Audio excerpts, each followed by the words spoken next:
Hello, everyone, and welcome back to the next episode of Streamtime Sports. My name is Chris Stone, and I'm joined as always by our CEO, Nick Meacham.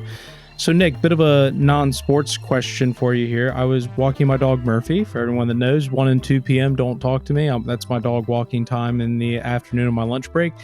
But I was listening, as I do, my Spotify playlist, Nick, and I was just sort of thinking at some point I stopped really listening to new music. It's not that I don't occasionally, add a new song to the playlist from here or then, and there might not be something here on the radio that kind of sparks my interest, but I just sort of had this dawning realization that I'd become my father, because I always wondered, Dad, you just listen to the same stuff and you never change it up. And just wondering, Nick, I'm 34. Did you ever kind of hit a point where you sort of realized that you just weren't listening to new music anymore?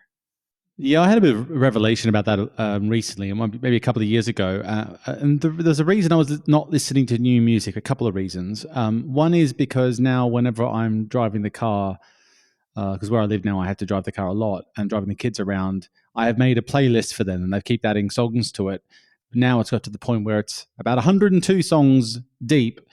And all we do is listen to about 20 of those 102 songs, which leans lovely into the 80-20 rule of, 20% of the 80% of the music you listen to comes from 20% of the songs, or something like that. So I realized that a little while ago. And then also what I realized is I don't know where to search for stuff. That's what the radio's role was, is to stumble across new music. And what I noticed with Spotify, particularly I'm a subscriber to Spotify and my family is their algorithms work very much like YouTube's work, where they like to serve you more of the same stuff you've listened to. So sometimes I'll even look, I want to listen to some rock music today.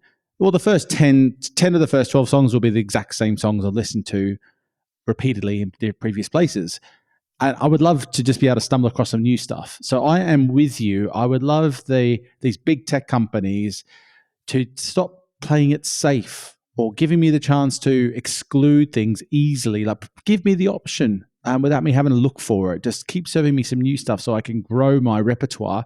I don't think it's the fact that I've become my parents. I think it's the fact that we're not getting the opportunities given to us like we used to. And anecdotally, I think a lot of the younger generation do listen to more older music now, right? Or whether it's being sampled in other songs. So, maybe it's just a different time, and we're not as old as we're making ourselves sound. And in fact, it's just a change in the way music's consumed. At least that's what I'm going to play anyway. Play that card. Well, interesting. I got two things to that. One, it's interesting how vinyls are coming back. The amount of friends I now that have that are collecting vinyls and have record players, and it's just kind of this nice romantic thing to put on your record player and just go through that. So it's very.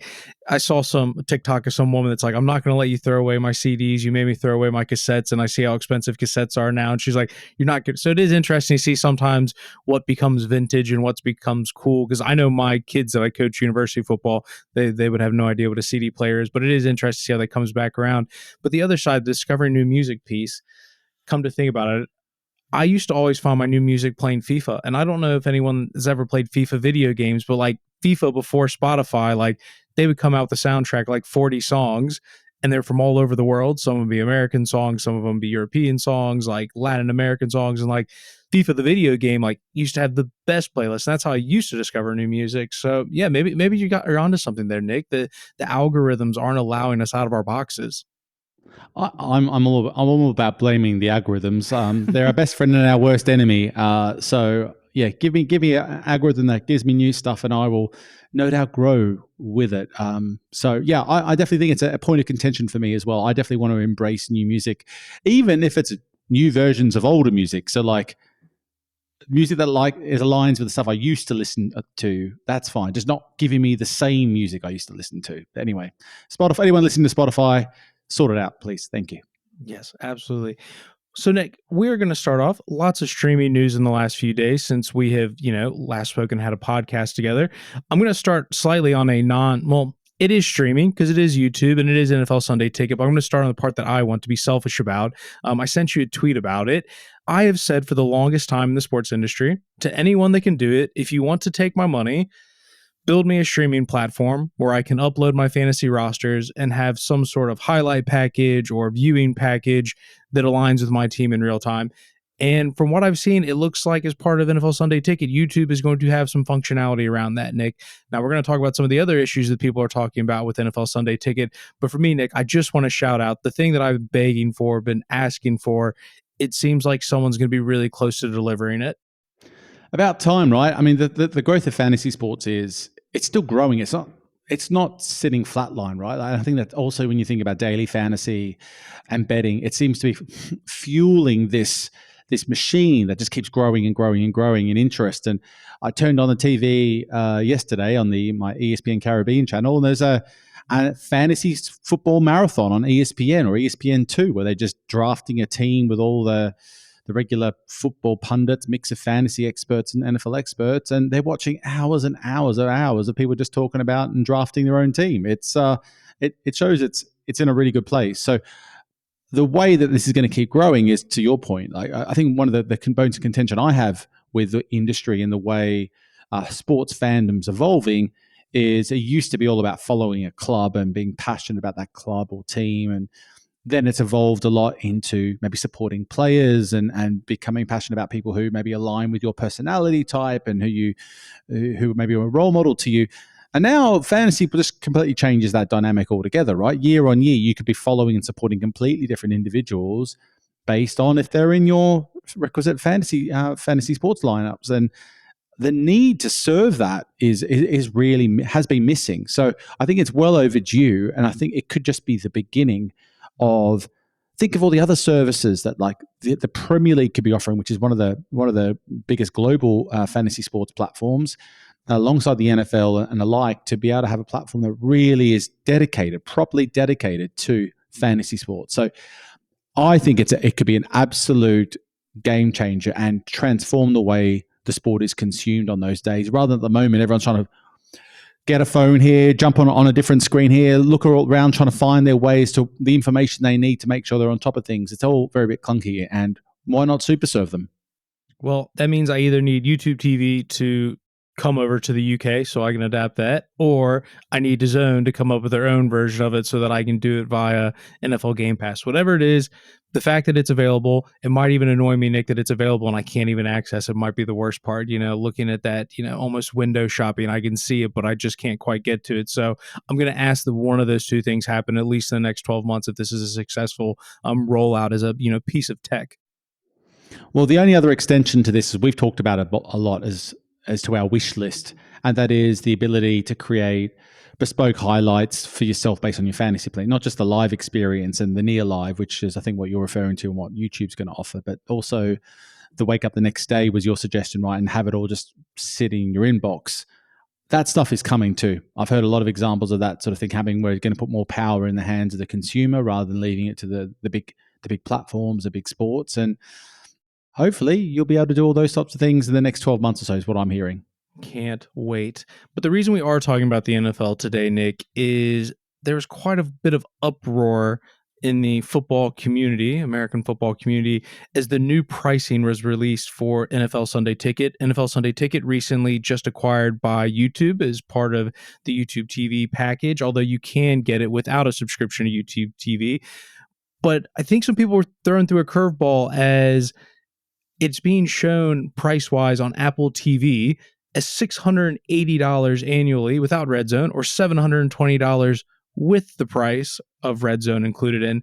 And a lot of people just, their heads instantly exploded. Now, interestingly, Nick, I think part of this is, we've talked about it a little bit with, who's the video game platform developer? How have I already forgotten them, Nick? Epic Games, where they had their legal issue with Apple, where 30% of this is due to the surcharge that Apple runs. So it's really interesting, Nick. There's been a lot of, I've just seen, across X, formerly known as Twitter, people really upset about the NFL being such capitalist pigs. But as you start to dive into it, is the price that much of an issue, Nick? Or there's some other things going on here that maybe should be getting the blame? Well, I think it can be both. The price is insane, $720. I mean, let's face it, no one's going to buy the annual package of $680 without Red Zone. Red Zone's coming with it for what, $40 a year. If you're going to spend $680, you might as well spend the $720. So everyone's going to aim towards that full package. And 30% increase, you're talking, that's basically closer to the price point of last year, right? Because the price point last year was for about $300 and something, if I remember correctly.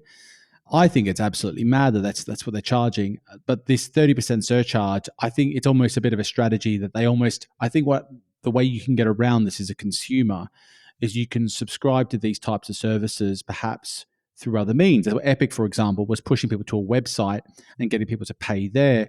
And by subscribing through that channel rather than doing it just exclusively in the App Store experience or the App Store, the app within the App Store, that was allowing them to try and bypass the 30% surcharge. And what Apple do, at least is what they used to do, I think they do something similar now, is they basically review every app and make sure that you're not trying to do that. They're trying to make sure that you're not trying to bypass their 30%, so they get a cut of all revenue coming in.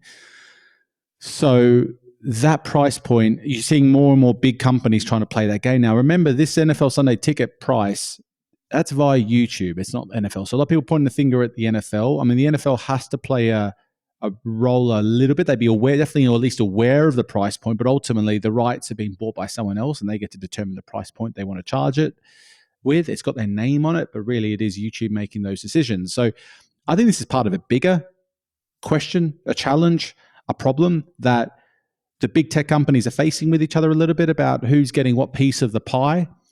There was some stuff that came out recently about the amount of money that Google is paying Apple to be prominent as the primary search tool in their platform. It's tens of billions of dollars per year just to be the primary search platform on Apple products. So there's always a bit of toing and throwing, a bit of push and pull here. And I imagine there's something to do with that, a bit of strategic moves to bypass the system and also to make a point to Apple that they've got to perhaps be a little bit more thoughtful about how they manage these partnerships with some of the big players. Yeah, so just for people to be aware, from my research, no one actually has to purchase an NFL Sunday Ticket via Apple. You can go purchase it via Google or YouTube TV without a subscription to that service. It's $480. Comes in at $380 if you are already a YouTube TV subscriber. So I would actually be shocked at how many people actually pay the full $680. It's more just some of the shock and, everyone getting a little bit crazy about it. As you say, the NFL isn't the one setting the price, but this is also a bit where their antitrust lawsuit that we spoke about perhaps maybe a month ago came up, where it was implied that the NFL had been working with DirecTV to inflate the price of that. And the NFL is doubling down to say that they did not commit any wrongdoing, and they should hopefully be correct, because we talked about it, Nick. I think the current lawsuit is about $4 billion. And if they don't win their appeal, that gets tripled. So they must be very confident that they're going to win that. But this does imply, or there is a little bit of already negativity to say that even though the NFL will put their hands up and say, we didn't set the price, not everyone's always trusting of that. Yeah, there's always way more going on behind the scenes. There would be some involvement in at least an understanding that this was going to happen. Whether or not they did dictate the terms, it'd be very tricky for them and very bullish of them to try and push Google to inflate the price, unless there's some missing parts of that arrangement. Like, from what we understand as an industry, from what we've heard, the dynamic of the YouTube NFL Sunday Ticket deal is pretty standardized media rights style deal. So I don't really see the benefit of the NFL pushing YouTube to increase those prices, unless there is more to the deal than we're aware of, and they get a cut of a surplus of revenue once the media rights markers are hit. So it does raise some eyebrows, raise some questions as to why it would happen. I think that the bigger issue is more and more companies are being upset with Apple's approach on taking such a big, massive check from a situation that it does not warrant them taking 30%. Sometimes people would say, look, what Apple does in terms of what it brings to the Apple App Store to allow people to get access to these apps, these platforms, is really worth a lot to some people. But in this instance, people aren't coming to the App Store to stumble across this app. They are coming just to subscribe to a product. They would subscribe anywhere else, and they don't need to do it through the App Store. So, they could do it through their own channels. And why would an organization want to lose 30% of costs? Considering also, let's think about the legacy of Sunday Ticket, to your point around DirecTV. They're used to having a lot more complications of subscribing to a service like this. They're having to get basically a dish put up, right? Like, now we're talking about, it's just a couple of clicks of a button. So, I think it's a bit of a strategy move to try and make a point. The thing for me, Nick, being an American that's now moved abroad, and it's tough because I'll be honest with you, Nick, I'm one of those billionaires shouldn't exist people. Anytime there's a holdout, I'm always pro player. As much as I want Jamar Chase to be ready for week one, Joe Burrow throwing the ball, I will fight for Jamar to get his money. I'm not usually one to side on the big companies, but it's hard for me to really get alongside this with the NFL perspective because, living in the UK, Premier League, the biggest league over here, not a single game is on free to air. The championship just below it, as far as I'm aware, there's not anything free to air, or if there is, it's very minimal. Champions League, no free to air. Almost basically outside of a few events on the BBC, there is no free to air. Major League Baseball, other than a few games here and there, nothing free to air. Same with the NBA, same with NHL. There actually isn't any sports league that does, as far as I'm aware, that's in that top tier where fans get so much access to free stuff. And I know it's regional and it works for me being from Cincinnati. So that means all the games are always on TV. It might not be great if you're out of region, you don't get that local game. But they do have things like NFL Plus, which is only, I believe, $7.99 a month, where you can watch out of market games. So I know it's only mobile only, platform. So it's not the best, but the amount of free to air TV that already exists for the NFL, the other options that exist with NFL Plus, there is something to be said about this is a premium product. The amount of free football that you're already getting compared to almost any other rights holder in the world, not everyone needs to have this package. No, they definitely do not. And that's why I don't think it's as big a deal for them. The NFL's already cashed its checks. They don't need to really make sure that the price of this product is as high as it is. That's why it's normally going to sit with the distributor or the rights buyer, in this instance with Google, to determine how they want to drive value and return from the investment they've made. What we have seen is Google have made a few announcements on the new additions to the YouTube offering. You made a point to it before. The multi-view offering is looking really, really cool. How easy they're making that to watch multiple games at once.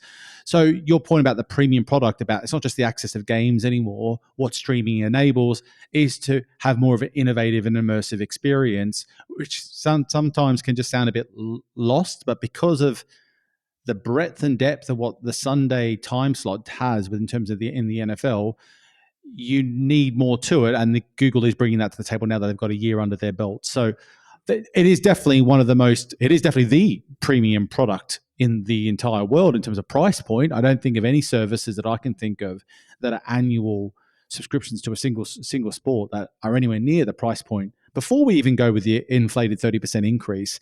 So they know what they're doing. They know the audience they're targeting. They're targeting those super fans. They believe they can push harder those fans more than anyone. And Google is best placed as anyone in the world to know whether or not these fans are committed enough to buy, right? Because they have all of their audience behavior in and around Google, not just in the Sunday Ticket and on YouTube. So what I'm interested to see is just whether this can really work. Can it continue to grow the amount of subscribers they believe they can grow at this price point? Because even at the lower price point, let's say just under $500 US dollars, it's a huge amount of money for a 4-month season, or 5 months now, I guess, if including playoffs, right? So that's a really, really meaty investment at a time when we're talking about subscription businesses really struggling to get the return on investment and leaning more on an ad-led market model. So I'm all for seeing this work out because I think it gives more confidence that there is a place for subscription-based products if it's a legitimate premium service and not just access to more content. Yeah, it would be very interesting to follow. And another news story we've kind of followed over the coming months seems to have hit its next phase. There was the ongoing proposed joint venture of Disney, Warner Brothers Discovery, and Fox, which is going to be dubbed as Venu Sports. We believe we're pronouncing that correctly, Nick. I don't think anyone's ever corrected, so we're going to keep going with Venu Sports. And it was said to be the bundle, essentially, via streaming, where you're going to bring all these sports services together. Apparently, pricing was set to be around $42 a month, very reasonable for the amount of sport that was on there. But our friend David Gandler at Fubo had some different ideas, calling it, or allegedly, I think, comparing it to cartel-ish behavior. And they've gone the legal route to try to stop this from happening. And it appears for the time being that they are going to get a bit of an injunction to stop this, which I think does have Venu a little bit scared, as they were hoping that this would be ready to launch for the NFL season, college football season. And that's not going to happen as far as we can tell legally. So, Nick, what some of the different ramifications, big win for Fubo. What does it mean potentially long term for Venu? Because obviously this is the start of a big season with football. What happens if you don't have that kickoff? Does it have to be completely binned? Does it have to be pushed back 12 months? What are maybe just some of your first reactions to this? Yeah, sure. Look, I'm not surprised. I'm not surprised. Am I surprised? I think I'm surprised that we've got to this point. I think it's great for Fubo and great for David Gandler, to be honest, because I think sometimes David is one of those guys that is very outspoken in the industry, and sometimes when someone's quite outspoken and willing to jump on things like this and other instances that people don't often talk about in public, sometimes they can become and be seen as a bit noisy and not being taken as seriously as others.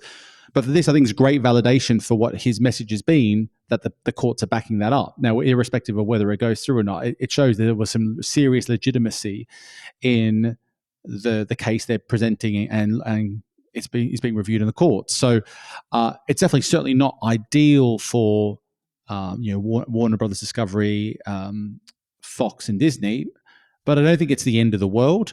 Like, we have to temper expectations a little bit. Like, Venu Sports was an exciting proposition. It's targeted at like a mid-tier of consumers that I can't remember the numbers. I think it was like they were targeting in several years to be up to 5 million subscribers was their target. It's a big number in some instances, but if you compare it to the rest of those major media giants, it's a small part of the whole ecosystem, really, and the small part of the potential returns for their respective businesses. Fubo, on the other hand, is a much smaller organization, and the impact of someone like that who is offering a similar bundle of content, that has a real significant impact. So I see the possibility of this being delayed and almost validation, and David's being great at sort of talking about the consumer first here, that he can get a bit of inertia behind him in terms of customers and consumers, that Fubo looks like and sounds like they're doing the right thing for everyone, whereas these other companies are not.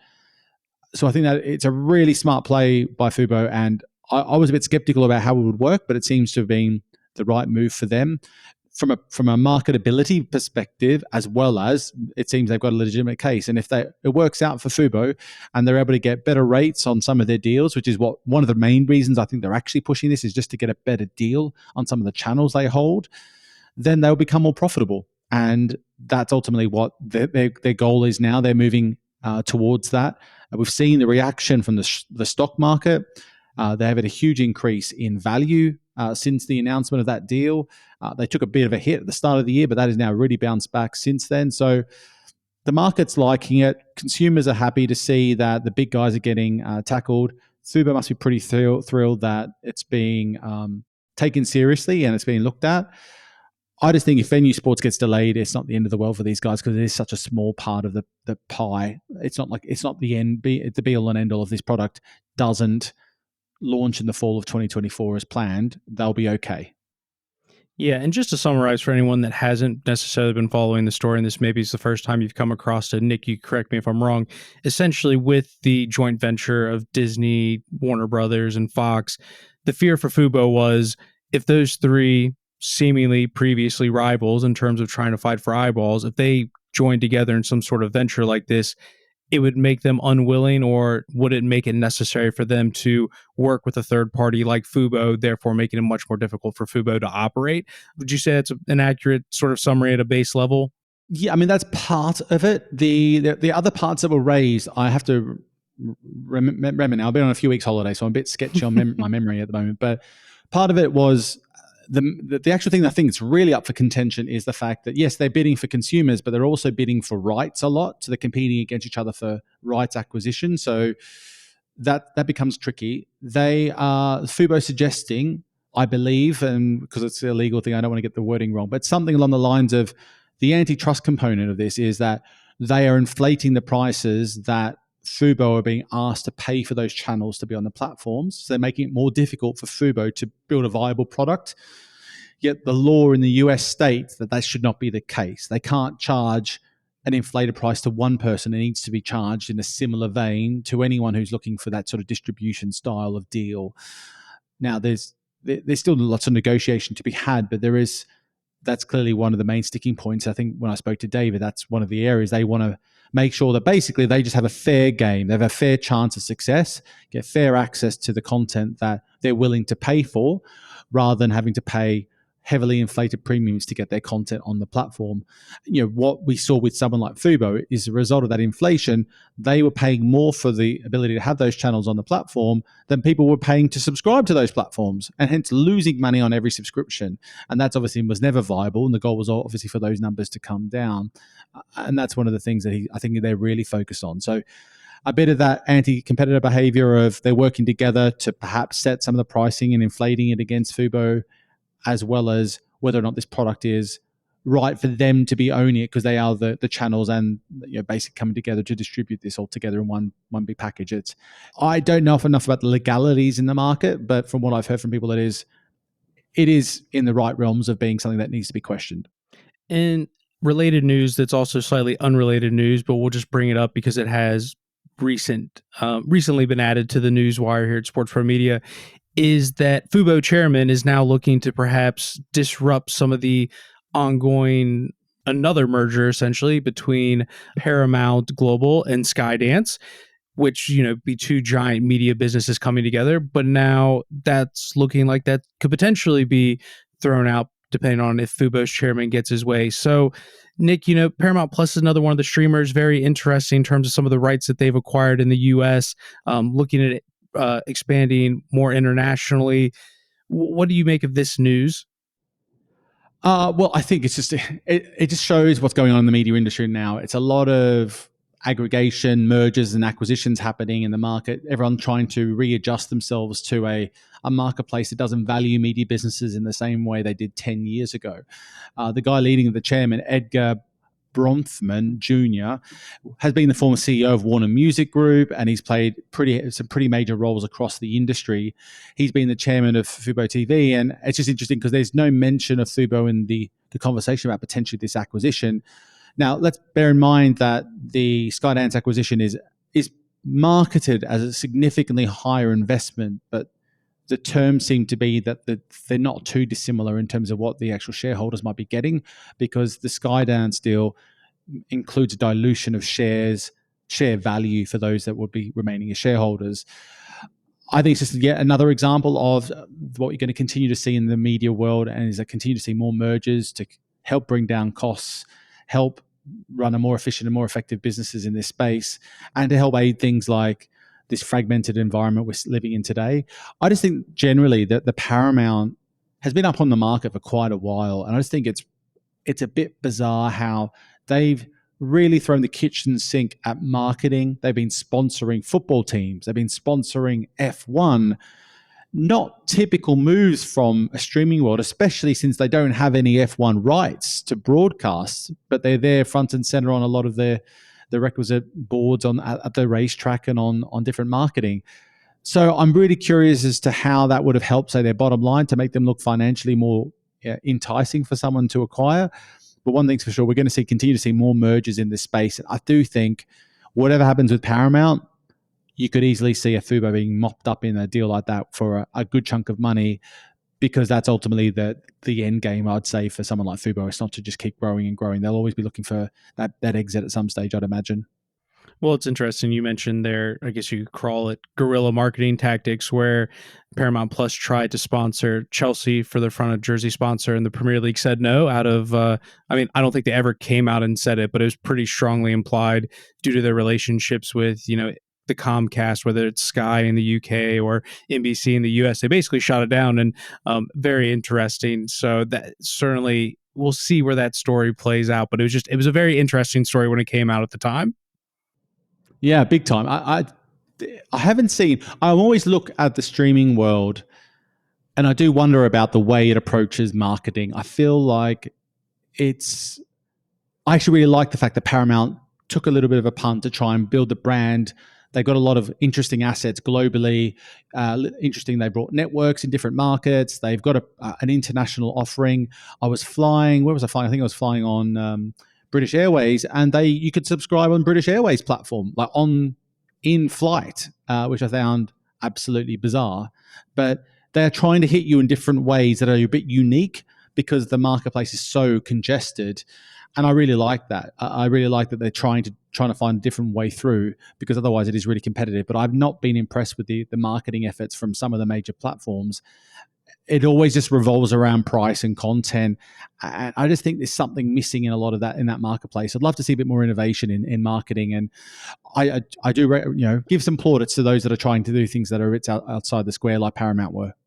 Well, I suppose talking about streaming platforms and innovation and trying to market yourself as something more than just a content provider leads us nicely into talking about Amazon, which they've got a little bit of some news over here on the European side of things, in particular with the recent news that they are now going to be working with TNT Sports, who are the official broadcast partners of Champions League. Amazon also does have some coverage of Champions League starting this year. And they're also going to be working with DAZN as part of NFL Game Pass to have those, as I understand it, Nick, to be sort of platforms that exist within Amazon Prime's platform, so that you can just, from a discoverability perspective, a UX perspective, have everything kind of housed in one place. So how impactful do you think this actually is, Nick, to be hosting other people's platforms within your own? Well, it makes a lot of sense, right? The whole challenge. Take a step back, right? And we've talked about it lots, and everyone is aware of it. That sports has been going through this journey of discovery, finding out that, hey, we can't build this big, massive paywall, and everyone's going to come buying our subscription product. So, what's the best way to do it is to try and pull all those platforms and offerings together into one central destination.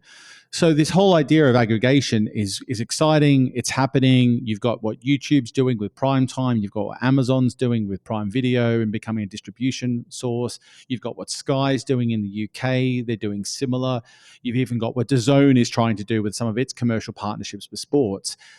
But it's still becoming a little bit of a web of distribution platforms. It's not one single source, and that still is where it gets a little bit tricky, but it's better than it was. And so the opportunity for discoverability is massively heightened. If you're a subscriber to Prime Video because you sign up to Amazon Prime, you might stumble across a sports offering that you wouldn't have otherwise stumbled across, because you're going to Netflix, or you're going to your other platforms that didn't have that available. So the discoverability becomes much more prevalent for the streaming product. Because if you're stumbling across a new sport on social media, to my point about marketing before, it's not always obvious and apparent the journey from, hey, I really like this sport. What's my next step here?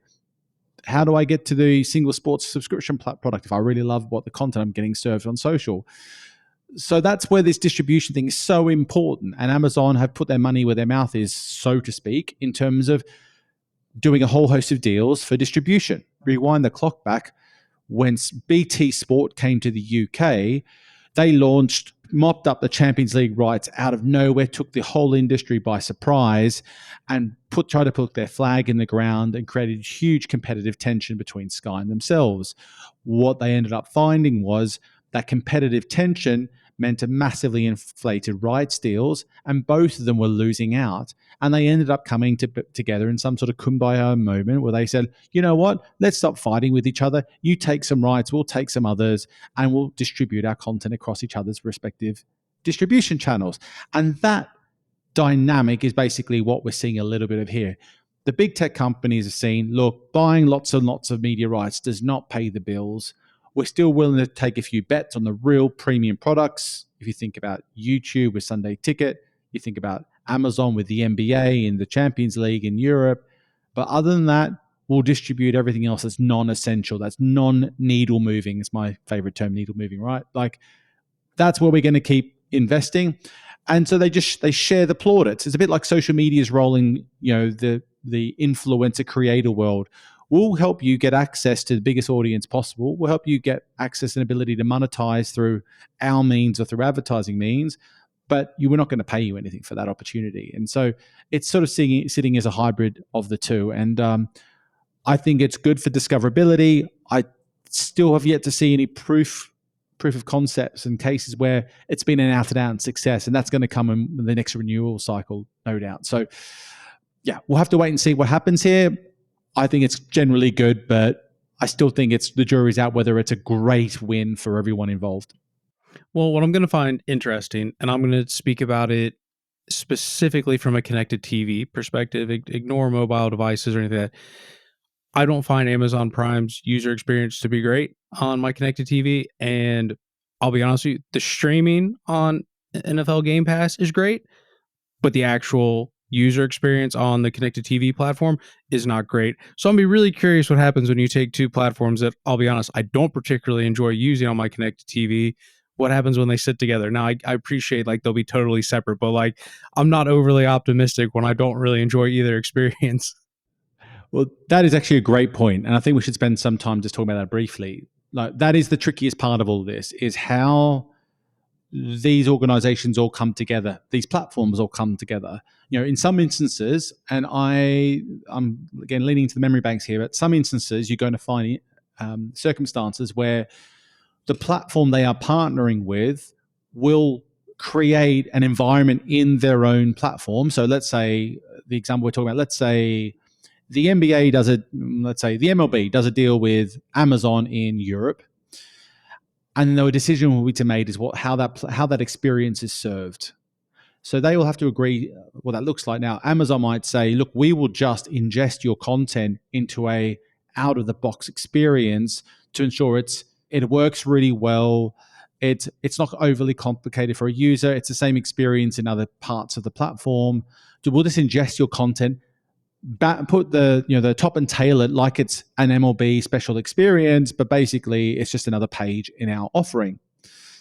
The other part of that is, and I'm not sure how they've approached this, I believe they've done a bit of the former, but a bit of what I'm about to talk about, and that's with DAZN and the NFL Game Pass, right? So think about what DAZN initially were launching with.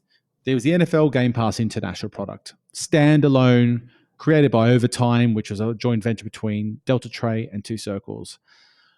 Basically, DAZN did that deal, and what that deal was, it was not for the app, it was for the rights.